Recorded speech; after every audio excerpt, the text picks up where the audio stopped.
Fluid therapy बहुत confusing लगती है कि भाई कौन सा सोल्यूशन हम किस कंडीशन में देते हैं, या डॉक्टर ने एनएस की जगह आरएल क्यों नहीं दिया है पेशेंट को। तो ये लेक्चर देख के आपको एक बहुत ब्रीफ आइडिया मिल जाएगा कि हम कौन सी कंडीशन में कौन सा फ्लूइड प्रिस्क्राइब करते हैं या पेशेंट को एडमिनिस्टर करते हैं। बिकॉज एक रॉन्ग फ्लूइड देने से जो पेशेंट है वो बहुत ज़्यादा क्रिटिकल कंडीशन में जा सकता है। तो सबसे पहले आज हम इस लेक्चर में कवर करने वाले हैं क्रिस्टलॉइड्स को। So let's get started. This video is requested bye mister Rishabh.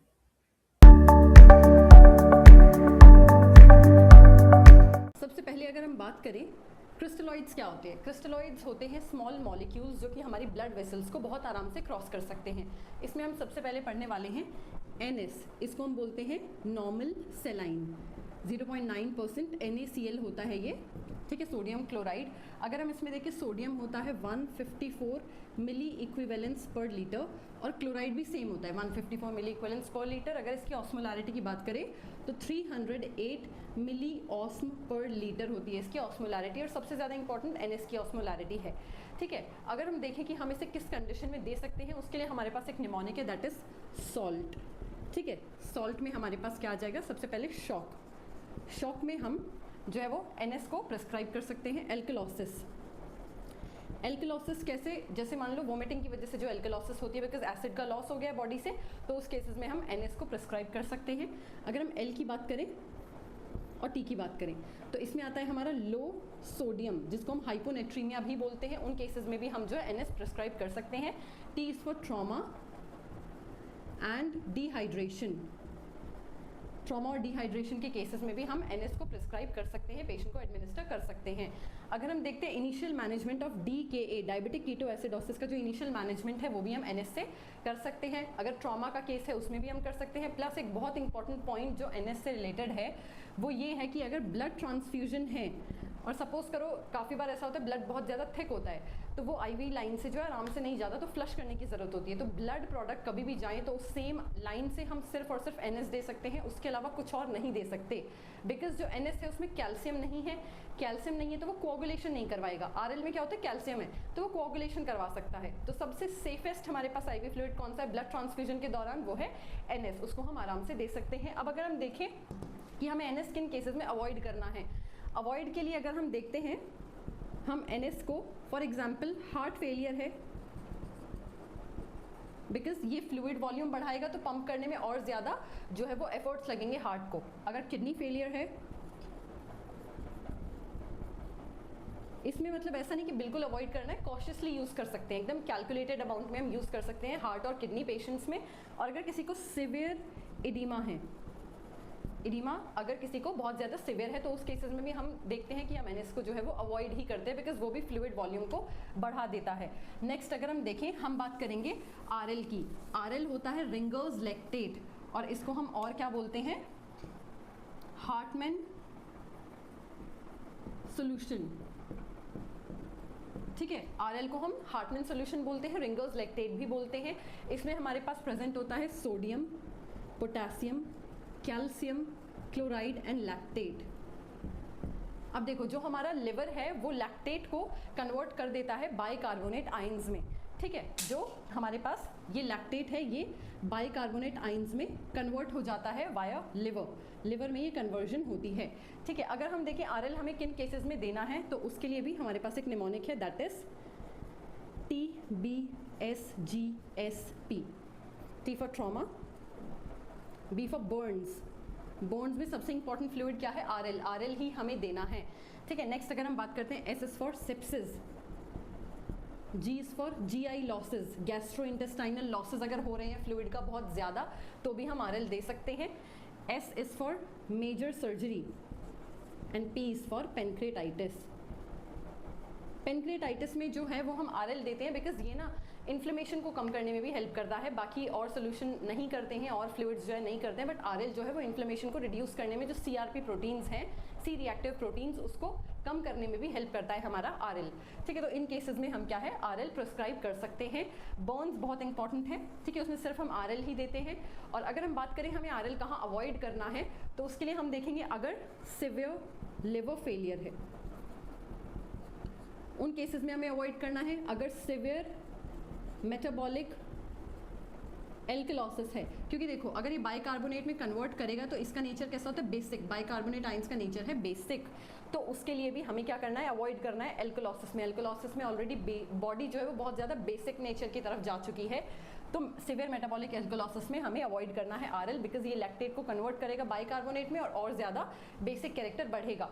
अगर लिवर फेलियर है तो ये लैक्टेट कन्वर्जन नहीं होगा, लैक्टेट का लेवल बहुत ज़्यादा बढ़ जाएगा। वैसे ही अगर किसी पेशेंट में लैक्टेट का ऑलरेडी लेवल बहुत ज़्यादा बढ़ा हुआ है, उनमें भी हम नहीं देते हैं। प्लस अगर ब्लड ट्रांसफ्यूजन है तो भी हम सेम लाइन से आरएल नहीं देते, क्योंकि उसमें क्या है, कैल्शियम है, उससे क्या हो जाएगा, ब्लड कोआगुलेशन हो जाएगा। तो ये थी सारी इंपॉर्टेंट बातें आरएल के बारे में, जिसको हम हार्टमैन सॉल्यूशन भी बोलते हैं।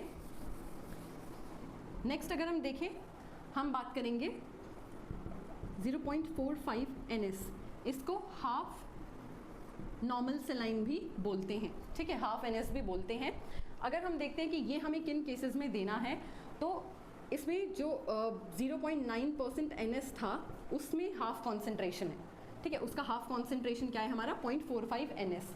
इसको हम किन केसेस में दे सकते हैं, अगर कहीं पर हाइपर नेट्रीमिया है, अगर किसी पेशेंट को हाइपर नेट्रीमिया है, उसमें सोडियम का बहुत ज़्यादा अमाउंट है, उन केसेस में हम दे सकते हैं, ठीक है। ये अगर बहुत ज़्यादा सिवियर सिम्टम्स नहीं आ रहे हैं हाइपर नेट्रीमिया के केसेस में, तो हम क्या देते हैं, हाफ NS देते हैं, और इसको एज अ मेंटेनेंस फ्लूइड भी हम दे सकते हैं। अब हम इसको अवॉइड किन केसेस में करते हैं, हम इसको अवॉइड करते हैं जैसे बर्न्स में, ट्रॉमा में, अगर कोई हेड इंजरी है, जितनी भी हाइपोटोनिक सॉल्यूशंस हैं उन सबको हम अवॉइड करेंगे ट्रॉमा, बर्न्स, हेड इंजरी में, क्योंकि देखिए जो हाइपोटोनिक है, जितने भी हाइपोटोनिक सॉल्यूशंस हैं उनमें क्या होता है, जो सॉल्यूट है वो कम है, सॉल्वेंट ज़्यादा है। तो जब हम ब्लड में ये देते हैं तो ब्लड से क्या होता है, वो जो सॉल्वेंट है वो ब्लड से बाहर निकल के हमारा सेल में चला जाता है, ठीक है, ब्लड से बाहर निकल के सेल के अंदर चला गया, तो जो एक्स्ट्रा सेलुलर वॉल्यूम है वो और कम हो गया। लेकिन हमें ट्रॉमा में क्या चाहिए, शॉक में हमें क्या चाहिए, हमें शॉक में चाहिए कि जो हमारी IV फ्लूइड का वॉल्यूम है वो बढ़े, ठीक है, मतलब जितना हमारा ब्लड वेसल में फ्लूइड जा रहा है वो बढ़े, तभी शॉक हम उसका मैनेजमेंट कर सकते हैं। तभी हम ट्रॉमा के केसेस में जिसमें बहुत ज़्यादा ब्लड लॉस हुआ है, फ्लूइड लॉस हुआ है, उनका हम जो है वो मैनेजमेंट कर सकते हैं, तो इन केसेस में हम अवॉइड करते हैं। अगर हम देखें हेड इंजरी के केसेस में, हेड इंजरी में क्या होता है, जो सेरेब्रल एडिमा है वो ज़्यादा कर सकते हैं हमारे 0.4 नॉर्मल जितना भी हमारा हाइपोटोनिक सॉल्यूशंस हैं। ऐसा क्यों होगा, क्योंकि देखिए ये क्रॉस करेगा ब्लड ब्रेन बैरियर को, और ये जो है जितने भी हमारे ब्रेन सेल्स हैं उनमें जाके वाटर और ज़्यादा इकट्ठा हो जाएगा, जिससे सेरेब्रल एडिमा हो सकता है, ठीक है। सेरेब्रल एडिमा होने की वजह से इंक्रीज्ड ICP भी हो सकता है, तो इन केसेस को अवॉइड करना है हमें हेड इंजरी में। इसीलिए हम कभी भी क्या नहीं देते हैं, हाफ NS नहीं देते हैं या हाइपोटोनिक सॉल्यूशंस नहीं देते हैं। हाइपोटोनिक में क्या हो गया, सॉल्वेंट ज़्यादा है, तो ब्लड में जब सॉल्वेंट ज़्यादा होगा तो वो सॉल्वेंट मूव करेगा ब्लड वेसल से सेल्स के अंदर, जिससे क्या होगा, सेल्स में जो सॉल्वेंट है उसका अमाउंट बढ़ जाएगा, जिस वजह से जो सेल्स हैं वो उनमें एडिमा भी हो सकता है, अगर ऑलरेडी उनमें इंक्रीज्ड अमाउंट ऑफ वॉल्यूम है सॉल्वेंट का। इसलिए हम अवॉइड करते हैं इनको हेड इंजरी के केसेस में। ट्रॉमा में तो हमें चाहिए हमारी ब्लड वेसल में वॉल्यूम ज़्यादा हो, शॉक में हमें चाहिए, रिससिटेशन में हमें चाहिए कि हमारी ब्लड वेसल जो है उसमें वॉल्यूम ज़्यादा हो, ठीक है, इसलिए हम इसको अवॉइड करते हैं। नेक्स्ट अगर हम बात करते हैं 5D या इसको D5W बोल सकते हैं, इसमें होता है 5 grams of glucose in 100 ml of solution, ठीक है, 100 ml ऑफ सोल्यूशन। देखो जो 5D है वो इनिशियली होता है आइसोटोनिक, लेकिन जैसे ये ग्लूकोज यूज़ कर लेते हैं हमारे सेल्स, ये क्या बन जाता है, हाइपोटोनिक, ठीक है। तो इसीलिए इसको भी हम किन केसेस में दे सकते हैं, इसको हम जैसे बर्न्स है, ट्रॉमा है, हेड इंजरी है, शॉक है, इनको इस केसेस में भी हमें अवॉइड करना है। जो हमारा 5D है, burns, trauma, head injury, shock, इन सब केसेस में हमें इसको भी अवॉइड करना है। अब हमें देना किन केसेस में है, जिन केसेस में सेम हमारे पास क्या है, हाइपर नेट्रीमिया है, माइल्ड हाइपर नेट्रीमिया है, पेशेंट जो है वो स्टारवेशन कीटोसिस में चला गया है। स्टारवेशन कीटोसिस मतलब पेशेंट में इतना ज़्यादा स्टारवेशन है कि फैट का ब्रेकडाउन होकर कीटोन बॉडीज़ निकलती हैं, ठीक है। उन केसेस में भी हम क्या दे सकते हैं, हम दे सकते हैं 5D, क्योंकि एक तो ग्लूकोज भी मिल रहा है प्लस फ्री वाटर भी मिल रहा है, जो सेल्स हैं जितने डिहाइड्रेटेड सेल्स हैं उनको भी मिल रहा है, फ्री वाटर भी मिल रहा है प्लस ग्लूकोज भी मिल रहा है, ठीक है। तो स्टारवेशन कीटोसिस में दे सकते हैं, हाइपरनेट्रीमिया के केसेस में हम दे सकते हैं maintenance fluid to prevent hypoglycaemia, ठीक है, मेंटेनेंस फ्लूइड के तौर पे भी दे सकते हैं उन पेशेंट्स में जिनमें हमें हाइपोग्लाइसीमिया अवॉइड करना है, क्योंकि ये ग्लूकोज भी प्रोवाइड कर रहा है। नेक्स्ट हम बात करेंगे डीएनएस की। डीएनएस क्या है हमारे पास? 5% डेक्सट्रोज प्लस 0.9% नॉर्मल सेलाइन। ठीक है, हम इनको किन केसेस में दे सकते हैं? इसको एज अ मेंटेनेंस फ्लूइड दे सकते हैं।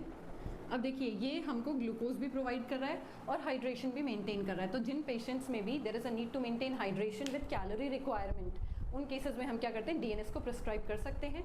जो पोस्ट ऑपरेटिव पेशेंट्स हैं, क्योंकि वो इमीडिएटली फ्लूइड या फिर जो है वो फूड इनटेक नहीं कर सकते हैं, तो उसमें भी ग्लूकोज और हाइड्रेशन को मेंटेन करने के लिए हम जो है वो डीएनएस उनको प्रिस्क्राइब कर सकते हैं। ठीक है, क्योंकि ये हमें ग्लूकोज भी दे रहा है, तो उनमें ग्लूकोज का लेवल भी मेंटेन रहेगा और हाइड्रेशन भी मेंटेन रहेगा। नेक्स्ट अगर हम देखें, हमारे पास आता है dextrose, half normal saline. That is dextrose तो है हमारे पास, पर हमारे पास हाफ नॉर्मल सेलाइन है। ठीक है, इसको ये मोस्टली पीडियाट्रिक केसेस में यूज होता है, बिकॉज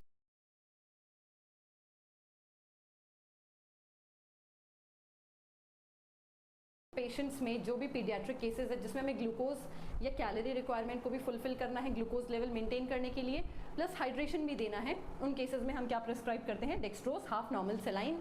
ये भी एक मेंटेनेंस फ्लूइड है।